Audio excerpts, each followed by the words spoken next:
বল প্রয়োগে police lethal অস্ত্র ব্যবহার করতে পারবে না।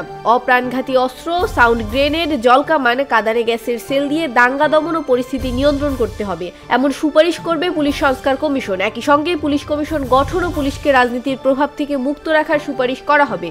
ইউরোপীয় ইউনিয়নের 8টি দেশের প্রতিনিধিদের সঙ্গে বাংলাদেশ জামায়াত ইসলামীর আমির ডক্টর শফিকুর রহমানের নেতৃত্বে 3 সদস্য বিশিষ্ট একটি প্রতিনিধি দল সৌজন্য সাক্ষাৎ করেছেন। দীর্ঘ প্রতীক্ষার পর যমুনা নদীর উপর নির্মিত দেশের সবচেয়ে বড় রেল সেতু টাঙ্গাইলে বঙ্গবন্ধু শেখ মুজিব রেলওয়ে সেতু দিয়ে আজ মঙ্গলবার পরীক্ষামূলক ট্রেন চলবে। রাজধানীর পল্টনের হজ এজেন্সি দেশ ভ্রমণ প্রাইভেট লিমিটেড প্রতিষ্ঠানটি থেকে এবার 110 জন হজযাত্রী প্রাক নিবন্ধন করেছেন, কিন্তু সোমবার পর্যন্ত একজনও প্রাথমিক নিবন্ধন করেননি। নিবন্ধনের সময় প্রায় শেষ হয়ে এলেও এমন শতাধিক এজেন্সি থেকে একজনও নিবন্ধন করেননি বলে জানিয়েছেন ধর্ম বিষয়ক মন্ত্রণালয়। কুড়িগ্রামে ঘন কুয়াশাচ্ছন্ন হয়ে পড়েছে পথঘাট ও প্রকৃতি। গত এক সপ্তাহ ধরে 17 থেকে 15 ডিগ্রি সেলসিয়াসে ওঠানামা করছে তাপমাত্রা। মঙ্গলবার সকাল 7টায় জেলায় সর্বনিম্ন তাপমাত্রা রেকর্ড করা হয়েছে 15 ডিগ্রি সেলসিয়াস।